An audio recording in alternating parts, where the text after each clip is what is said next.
Navigating the Legal Hurdles of Reparations Part 2. To address the legal and social hurdles associated with reparations, each of the challenges listed in the previous response requires thoughtful and strategic action. Below is a breakdown of how each of these challenges could be answered or mitigated.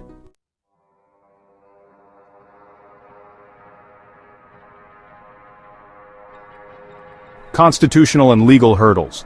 First, the constitutionality of reparations. The constitutionality of reparations could be defended through the concept of reparative justice. Lawyers and advocates can argue that reparations are a form of compensatory justice, a remedy for centuries of systemic racial discrimination and violence. In the same way that compensation is given to victims of crimes or wrongs, reparations would be a means of addressing the ongoing economic, social, and psychological damage caused by slavery. Legal precedents.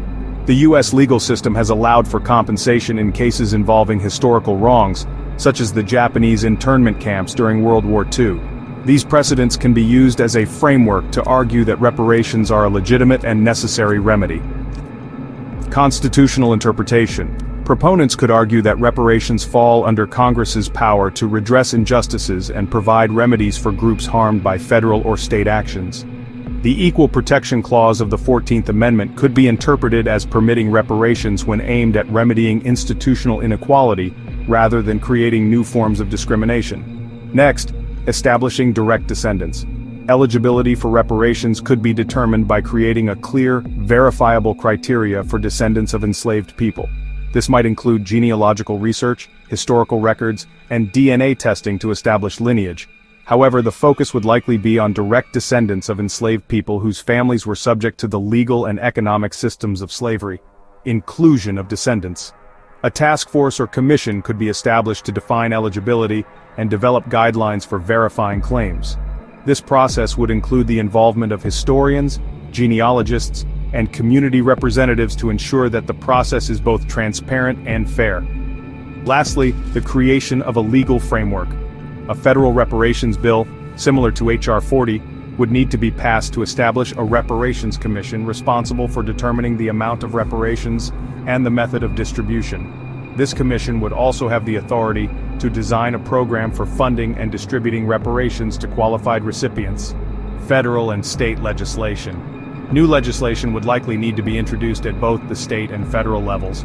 At the federal level, this might involve creating a dedicated fund, and at the state and local levels, it could involve initiatives such as tax breaks, land grants, or targeted investments in education, housing, and healthcare.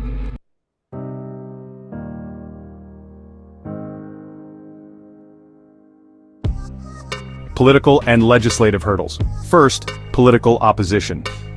The key to overcoming political opposition is building broad coalitions and public support. Reparations advocates should work to raise awareness about the economic impact of slavery on Black Americans, highlighting its long-term consequences for wealth, health, education, and opportunities.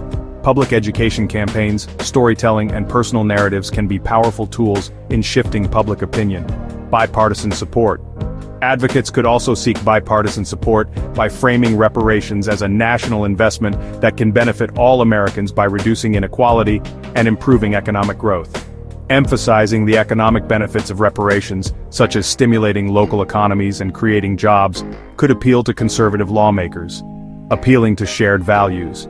Framing reparations as a moral issue related to justice, fairness, and equality could attract support from a wider spectrum of society, from progressive activists to more moderate or conservative constituencies.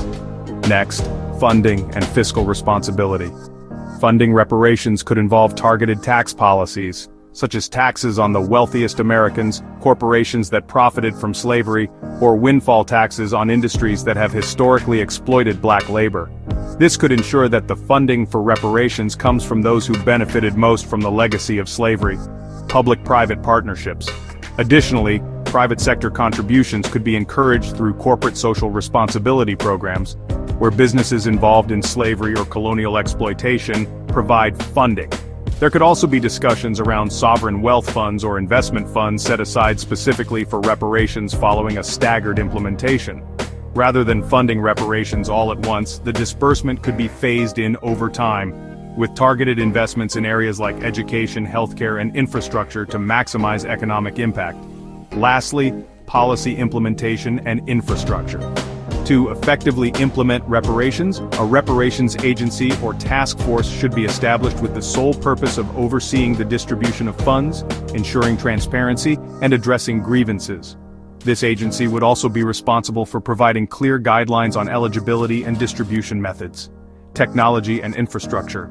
Modern technology could streamline the claims process, providing secure systems for individuals to submit documentation and verify eligibility.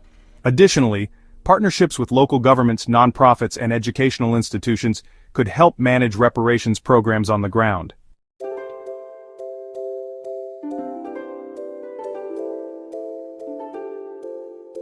Social and cultural hurdles. Public opinion. Advocates must focus on education and awareness campaigns that address both the historical roots of slavery and its ongoing effects.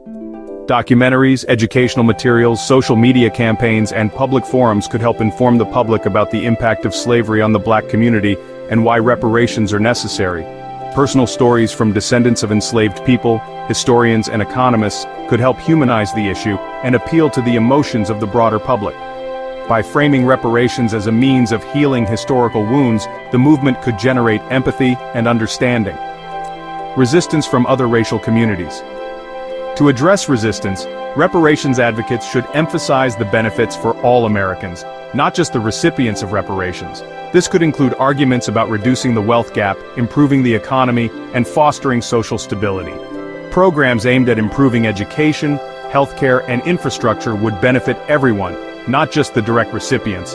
It would be important to build cross-racial alliances and encourage interracial dialogue to foster mutual understanding and empathy.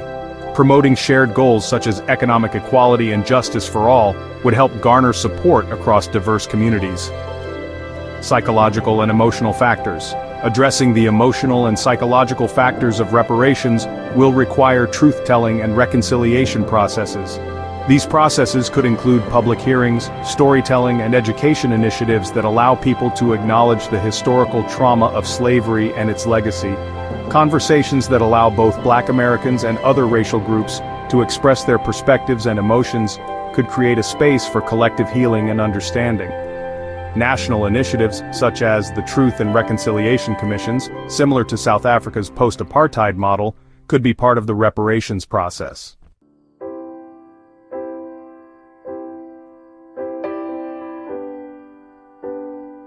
International legal considerations.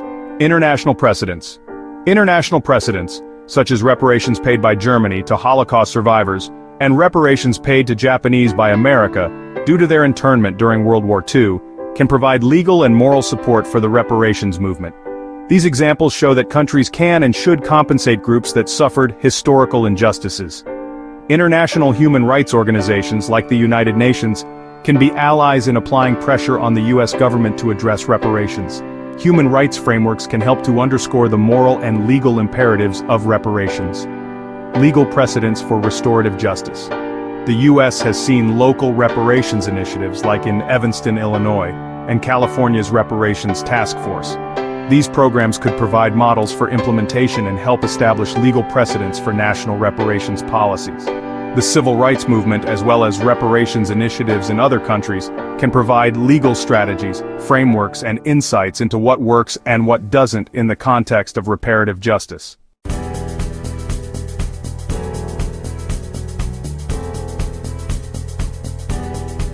Addressing the legal, political, and social hurdles to reparations will require a multifaceted approach involving legal advocacy, political organizing, public education, and coalition building. By creating a clear legal framework, garnering broad public support, and ensuring that reparations benefit society as a whole, the movement can overcome challenges and build a just future for all Americans.